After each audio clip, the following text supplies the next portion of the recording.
Hey y'all, my name is Stephena Cooper and welcome to my social cultural presentation. So here we go. So share what aspects of your identity, race, ethnicity, gender, sexual orientation, age, socioeconomic status has been more central to awareness and less central.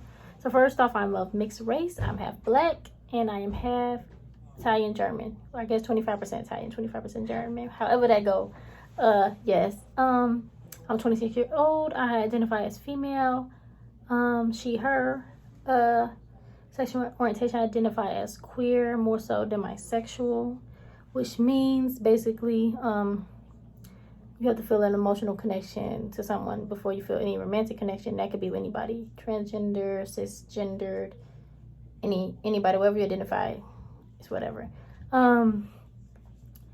So what else, y'all? I'm 26, not disabled. I am not a migrant. I've been in Illinois all my life, American citizen. Socioeconomic status, I would say lower middle class, poor middle class, and religion, I'm Baptist and I grew up Baptist. So I believe in God and the Son of God, Jesus Christ. So that's very big, important to me. My faith has been very important. So to answer the next question, what has been more central to your awareness? My faith, because growing up from a family, we was very big on religion and faith, going to church and all of that. So that's very big to me. Race is very big to me because growing up of mixed race, and don't look at my race, most people assume that I was Latina, Puerto Rican, Dominican. That's what I got most of my life, even from a young age at elementary school, which is crazy to even say because I had kids coming up to me, thinking back on it, asking me, what am I? And it goes to show you how that is taught. You know, why are we kids talking about what race are you?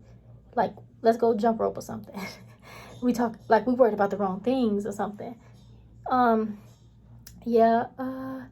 my gender plays very central to my awareness as well. Being a female with two older brothers, I seen that it's a difference between what men can do and what women can do. Men can do whatever they wanted to do. My brothers could do whatever they wanted to do, and I couldn't. I had to stay in the house. I couldn't hang out with my friends. Like, it was crazy.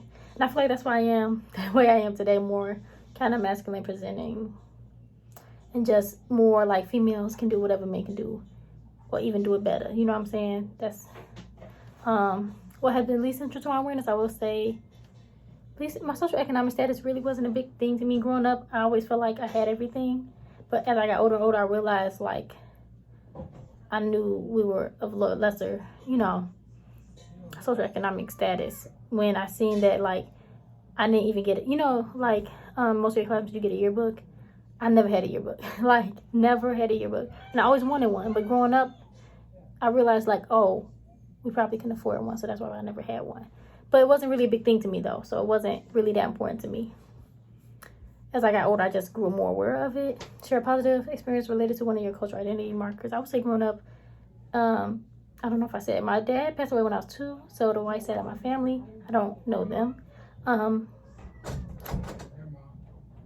don't know them. So I was raised by my black mother and the black side of my family. So I mostly identify being black and black culture. So a positive experience too, growing up black in a black family, is the family gatherings, the cookouts, you know what I'm saying? What else, y'all? What else? Soul food, sweet potato pie, like all of that is happy memories. When I think back on my childhood, I think of all the family gatherings I had with my family, and it was the best. Like, I don't even know how to describe the experience, but it's very endearing to me, and it just makes me happy, makes my soul happy when I think of them. Share an experience of discrimination you have experienced or observed.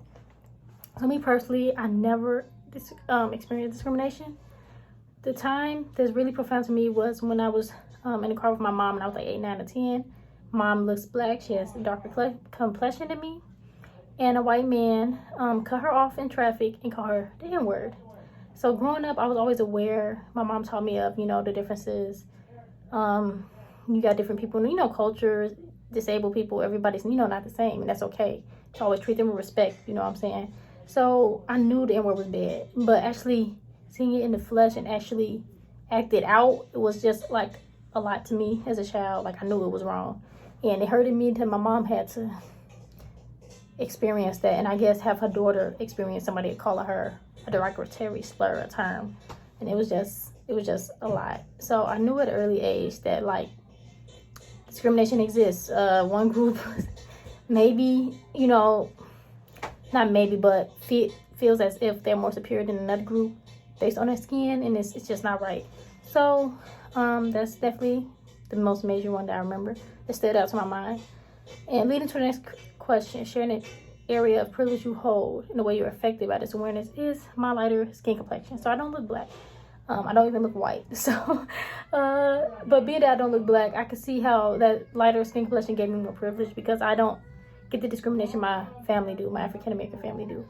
My older brother he's darker skin complexion, he's black, and he drives, and my mom is worried, you know, because you know the police officers, and when they see black males driving, it's always a fear that, you know, they might not make it home, and my mom was always worried about that.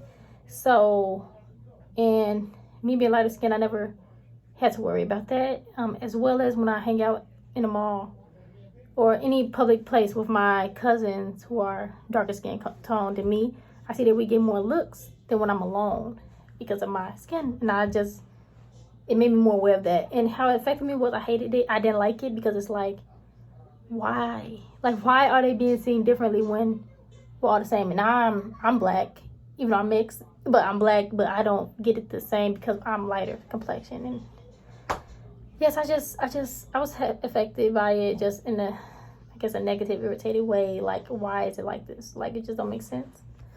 It's crazy. Like, when you actually experience it and see it, it's just like, wow, it exists, you know. Share time when you committed a microaggression. How did you realize it was a microaggression? What did you learn from it? I feel like I've always been aware, like I said, of everyone's differences and try not to judge and be accepting. So I can't really think of a time I like really committed one, but I guess I most likely did in my life because nobody's perfect. And I believe, and because of, you know, social media, all these stereotypes that's out there, what we see, we all have these biases about different groups, which don't make it right. But I just think subconsciously because of media and all these westernized concepts and stuff, and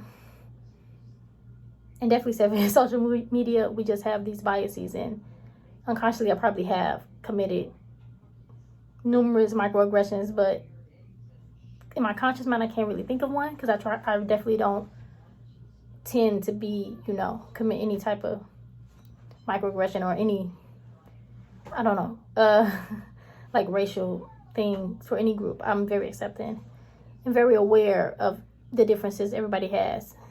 And just because we have differences don't mean we're any different. I respect it all. Share a brief time when you became highly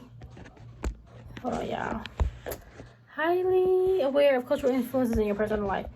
So a time I became highly influenced, I would say like when the Black Lives Matter movement really kicked off and all the unjustified killings of, I would say Trayvon Martin probably.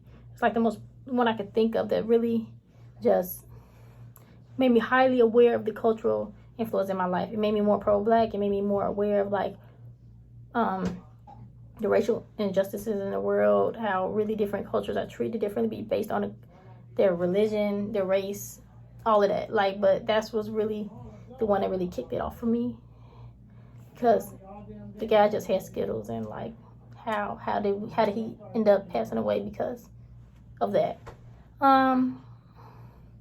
So share, what else? Y'all provide a mentor or for media that is endearing to you and your cultural group. I would say so. Like I said, I was raised in the my black side of my family, my mom's side. Every family gathering we had, we always sang this song, and it was called "Don't Forget the Family Prayer." I could put a link in the description if y'all want to go listen to the song. But it was just it's very influential to me when I think of my family and the positive memories I have and emotions I have with it. I really think of that song because it was a core song that we sung as a family, like aunties, uncles, my grandma singing it, us even as little kids just knowing the words and singing it, because that was just what we did every family gathering, like holiday, Easter, Thanksgiving, Christmas. We always sang "Don't Forget the Family Prayer." So I'm gonna put in the description so y'all can hear it. But yeah, that's my presentation, y'all. I hope y'all enjoyed it. Hope y'all learned a little bit more about me. And yeah, I'll see y'all